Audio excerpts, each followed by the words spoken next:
Вы смотрите «Актуальное интервью», в студии Петр Васильев. Здравствуйте. Основными задачами пожарной охраны сегодня являются организация осуществления профилактики пожаров, спасение людей и имущества, оказание первой помощи, организация осуществления тушения пожаров и проведение аварийно-спасательных работ. Сегодня мы поговорим о профилактике пожаров в жилом фонде. Гость студии Руслан Босиков, начальник Государственной противопожарной службы Республики Саха-Якутия. Руслан Захарович, здравствуйте. Здравствуйте, Петр. В первую очередь предлагаю поговорить про задачи, которые сегодня возложены на вашу организацию, и сколько подразделений действует в районах республики.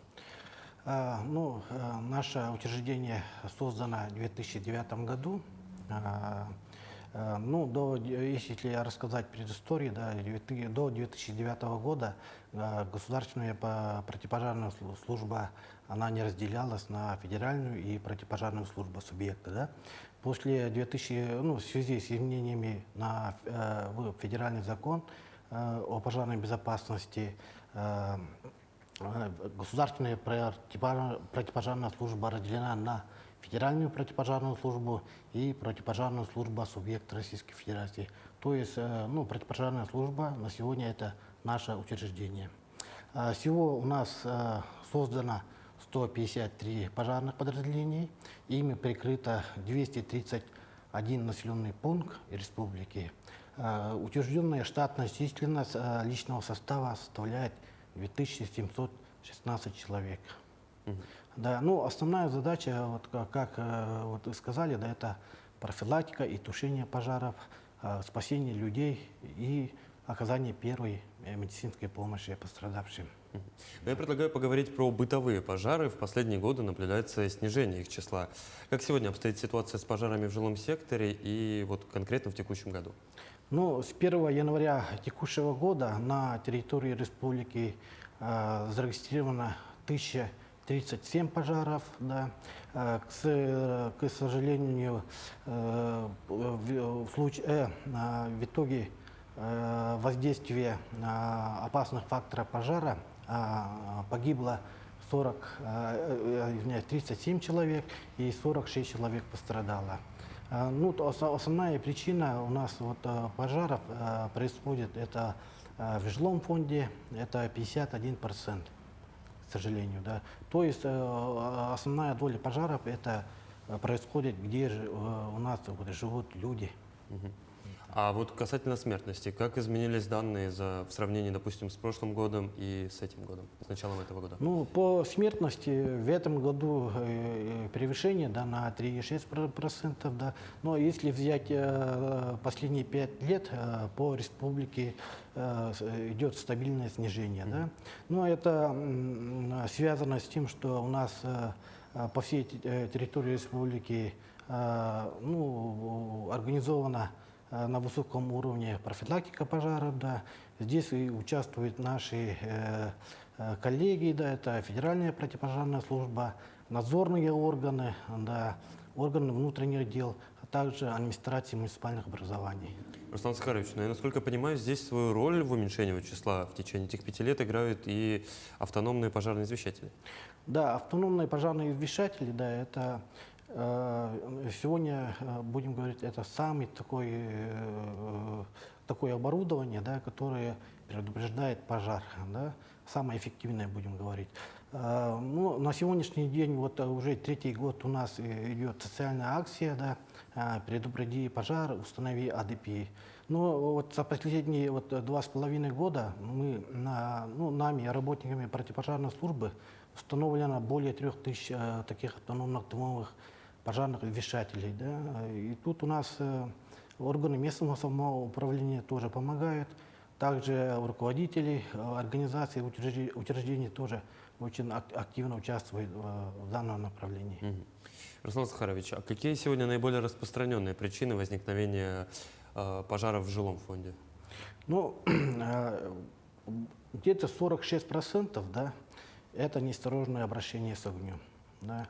Но туда мы можем включить наши пьяные пожары. Да.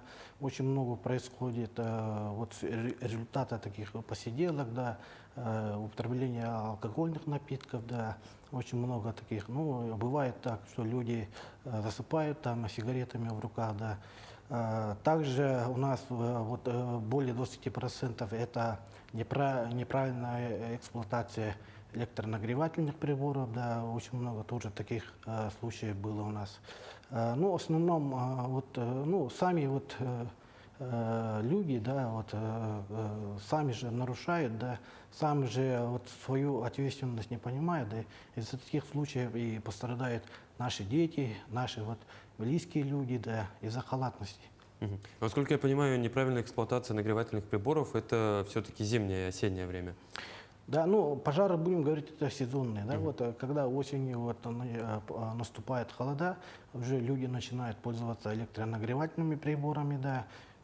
Бывает так, что в одну розетку подключают несколько электронагревательных приборов, да, и нагрузка, и в итоге у нас пожар То есть происходит. неисправность проводки, она тоже туда же входит. Тоже, да, то же самое, да. А если продолжить тему профилактической работы с населением, как она сегодня организована, вот помимо именно социальной акции «Установи пожарный извещатель»?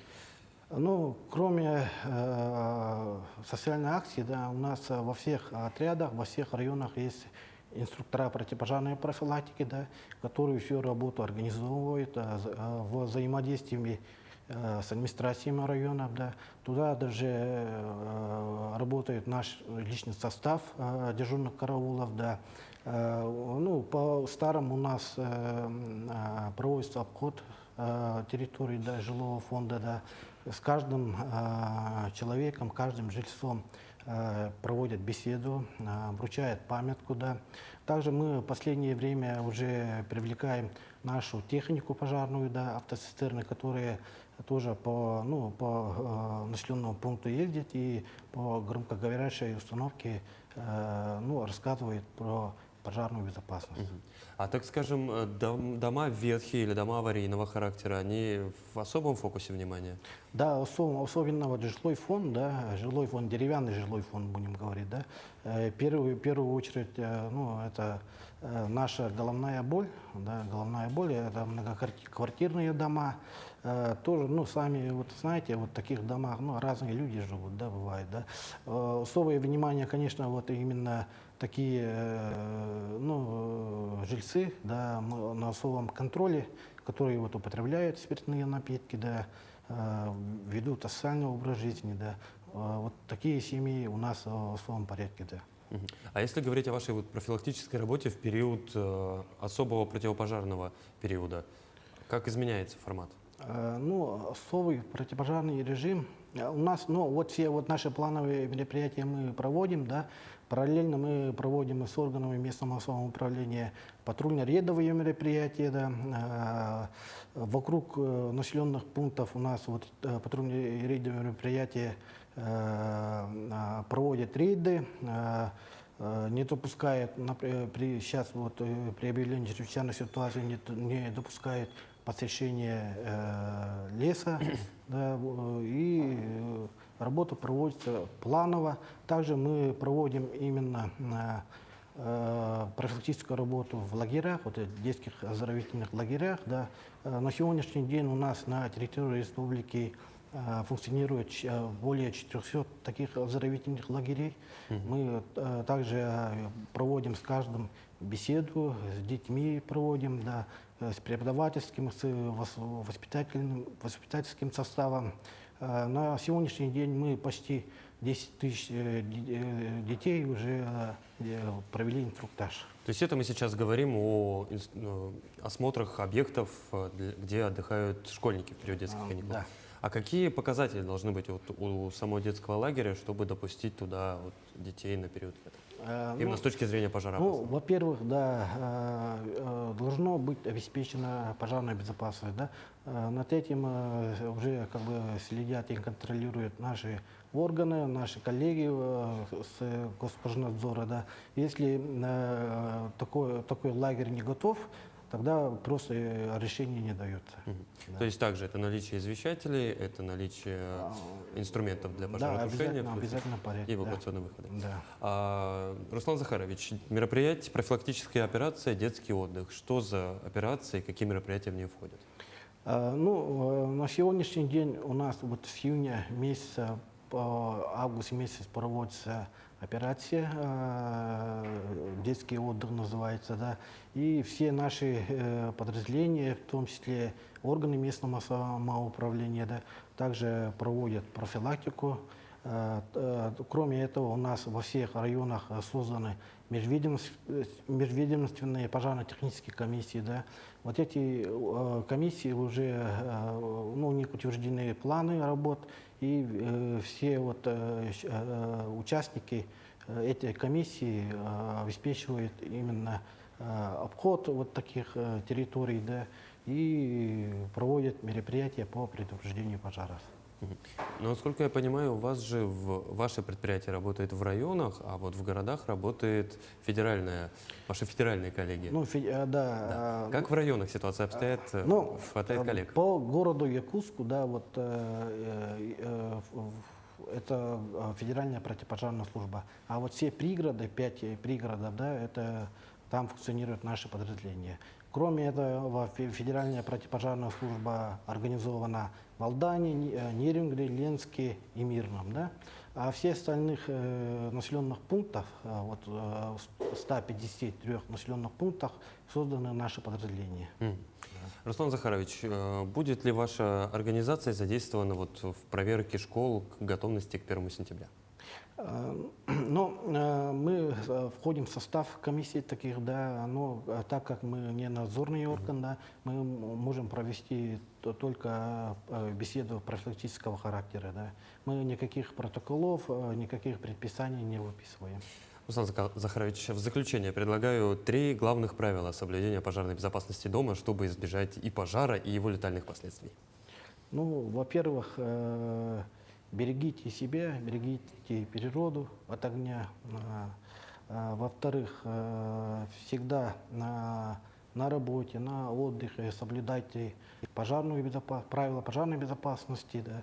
И в-третьих, ваша безопасность, ваша ответственность. И не забывайте выключать электрические приборы, уходя из дома. Да, обязательно. Руслан Захарович, спасибо. Я уверен, что благодаря вашей работе пожаров в жилом секторе станет гораздо меньше. Ну, я напомню, вы смотрели программу «Актуальное интервью». До новых встреч.